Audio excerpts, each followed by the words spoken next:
Hi friends, ഞാനിന്ന് പറയാൻ പോകുന്നത് നാനോയുടെ വാട്ടർ പമ്പ് വീക്കായതാണ്.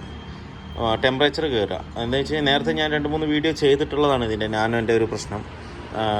ഏകദേശം എല്ലാ വണ്ടികൾക്കും 100-ഒരു 80% വണ്ടികൾക്കും ടെമ്പറേച്ചർ കയറുകയാണ്. എന്താ വെച്ചാൽ നല്ലോണം ആക്സിലേറ്റർ കൊടുത്തിട്ട് ഓടിച്ച് പോകുമ്പോൾ ടെമ്പറേച്ചർ കയറുകയാണ്. പക്ഷേ നമ്മൾ ഇനീഷ്യലി ഞാൻ കഴിഞ്ഞ ദിവസം പറഞ്ഞ പോലെയൊക്കെ ചെക്ക് ചെയ്ത് ഇത് വേറെ വണ്ടിയാണ്, കഴിഞ്ഞ ദിവസം ചെക്ക് ചെയ്ത് വേറെ, ഇതൊരു വേറെ വണ്ടിയാണ്. അപ്പോൾ അതിൽ ഞാൻ കഴിഞ്ഞ ദിവസം പറഞ്ഞ പോലെ തന്നെ ഓരോ കാര്യങ്ങൾ ചെക്ക് ചെയ്ത് നോക്കി, പക്ഷേ കംപ്ലയിൻ്റ് ഒന്നും സോൾവ് ആകുന്നില്ല. എന്താണെന്ന് വെച്ച് കഴിഞ്ഞാൽ റേഡിയേറ്റർ നോക്കി ക്ലീൻ ചെയ്തു, റെഡി ആയില്ല. പിന്നെ അതുപോലെ തന്നെ ഫാൻ വർക്കിംഗ് കറക്റ്റാണ്, അതുകൊണ്ട് തെർമോസ്റ്റാറ്റ് സ്വിച്ച് നമുക്ക് നോക്കേണ്ട ആവശ്യം വരുന്നില്ല. പിന്നെ തെർമോസ്റ്റാറ്റ് വാൾവ് എടുത്തിട്ടിട്ട് ഓടിച്ച് നോക്കി, എന്നിട്ടും ശരിയാവുന്നില്ല. പിന്നെ തെർമോസ്റ്റാറ്റ് വാൾവ് പുതിയതിട്ടു, എന്നിട്ടും ശരിയാവുന്നില്ല. അങ്ങനെ കുറേ നോക്കിയപ്പോഴും കംപ്ലൈൻറ്റുകളൊന്നും കിട്ടുന്നില്ല. പിന്നെ അവസാനം നമ്മൾ നോക്കുമ്പോൾ മറ്റേ വാട്ടർ പമ്പിൻ്റെ കംപ്ലീറ്റ് അഴിക്കാതെ ഈ കേസ് മാത്രം, ഈ വാട്ടർ പമ്പിൻ്റെ ചുറ്റു ബോൾട്ട് ഉണ്ടല്ലോ, ഒരു ഒരു പൈപ്പ് കൊടുക്കുന്ന ഒരു കണക്ഷൻ വരും, ഒരു കേസ്. ആ കേസിൻ്റെ ചുറ്റു ബോൾട്ട് ഒരു 4-10 ബോൾട്ടാണ് വരും. അത് മാത്രം ഒന്ന് അഴിച്ചിട്ട് വാട്ടർ പമ്പിൻ്റെ ഈ ലെഗൊന്ന് നോക്കുമ്പോൾ നല്ല ഷെയ്ക്കാണ് ഇതിനകത്ത്. ഇതുണ്ടോ, ഈ ഷെയ്ക്ക് ഉണ്ടോ? ഈ ഷെയ്ക്ക് നല്ലോണം ഉണ്ട് ഇതിനകത്ത്.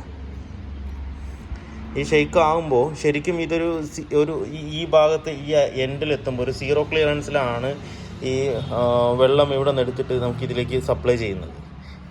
ഇങ്ങനെ വരുമ്പോൾ എന്താണെന്ന് വെച്ച് കഴിഞ്ഞാൽ ഈ പൈപ്പിൽ നിന്ന് എടുത്തിട്ട് ഔട്ട് ഈ മറ്റേ എൻജിനിലേക്ക് കൊടുക്കുന്ന ഈ വഴിക്കാണ് കൊടുക്കുന്നത്. ഇവിടെ ഈ ഒരു കേസ് വരും പൈപ്പ്, ആ പൈപ്പിൽ നിന്ന് വെള്ളം ലോവർ ഹോസിൽ നിന്ന് നേരെ താഴ്ത്തേക്ക് വരും, വന്ന് ഇവിടെ നിന്ന് എടുത്ത് പമ്പ് ചെയ്തിട്ട് നേരെ ഇതിനുള്ളിൽ കയറിപ്പോവുക ചെയ്യാം. ഇങ്ങനെ വരും. അപ്പോൾ ഇവിടെ സീറോ ക്ലിയറൻസ് ആയിരിക്കണം, എന്നാൽ മാത്രമേ കറക്റ്റ് പ്രഷറിൽ എൻജിനിലേക്ക് വെള്ളം സപ്ലൈ ആവുള്ളൂ. ഇതിപ്പോൾ ഇതുണ്ട, ഇങ്ങോട്ട് ആക്കുമ്പോൾ ഇത് ഇങ്ങോട്ട് നീങ്ങി വരിക, കാണുന്നില്ലേ? എന്താ അപ്പോൾ ഈ ക്ലിയറൻസ് പോകുമ്പോൾ അവിടെ എന്താ വെള്ളത്തിൻ്റെ പ്രഷർ കമ്മിയാവും.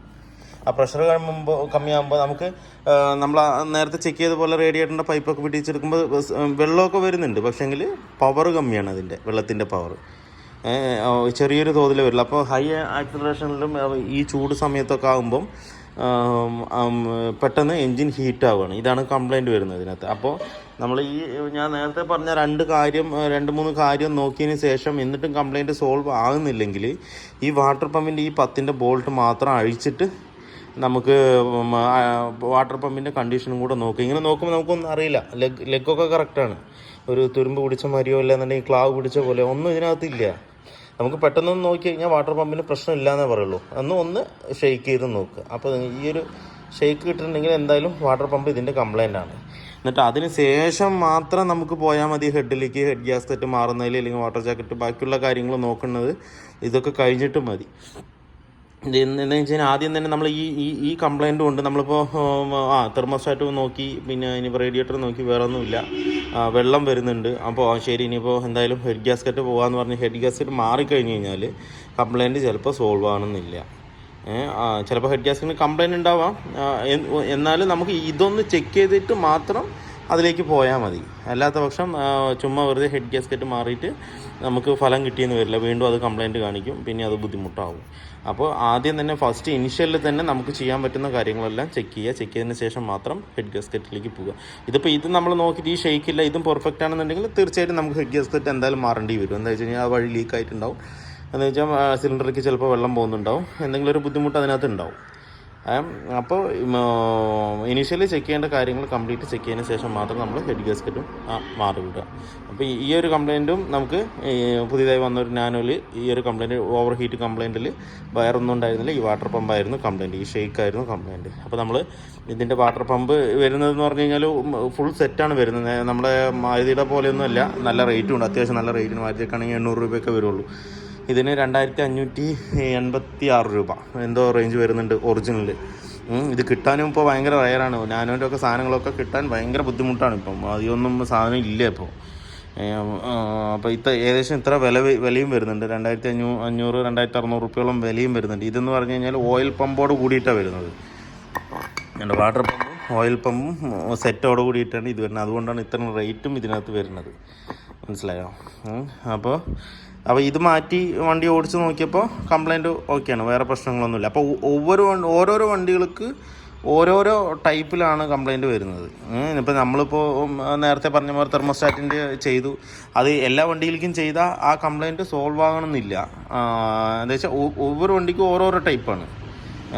ഇതിനിപ്പോൾ അതൊക്കെ ചെക്ക് ചെയ്ത് എന്നിട്ടും കംപ്ലൈൻറ്റ് ഇപ്പോൾ വാട്ടർ പമ്പാണ്. ചില വണ്ടികൾക്ക് ഈ വാട്ടർ പമ്പ് പ്രശ്നം ഉണ്ടാകും, ഹെഡ് ഗ്യാസ്കറ്റ് കൊണ്ടായിരിക്കും വരുന്നത്. അപ്പോൾ നമ്മൾ ഇനിഷ്യലി ചെക്ക് ചെയ്യേണ്ട കാര്യങ്ങൾ, നമുക്ക് പറ്റാവുന്ന കാര്യങ്ങളൊക്കെ ആദ്യം ഒന്ന് ചെക്ക് ചെയ്ത് കഴിഞ്ഞാൽ ഇതൊക്കെ നിസ്സാര പണിയുള്ളൂ ചെയ്യാനായിട്ട്. അപ്പോൾ ഹെഡ് അഴിക്കുന്നതിന് മുന്നേ നമുക്ക് ഇതൊക്കെ ചെയ്യാൻ വെറും ചെറിയ പണികളേ ഉള്ളൂ. അപ്പോൾ അതൊക്കെ ചെക്ക് ചെയ്ത് ക്ലിയർ ആക്കിയതിന് ശേഷം നമുക്ക് വലിയ വർക്കിലേക്ക് കടന്നാൽ മതി. ഹെഡിലേക്ക് കടന്നു കഴിഞ്ഞാൽ പിന്നെ ഫേസ് ചെയ്യണം, അത് വാൾവ് സീറ്റ് ചെയ്യണം, അങ്ങനെയൊക്കെ വരുമ്പോൾ ഏകദേശം എമൗണ്ട് നല്ലോണം വരും.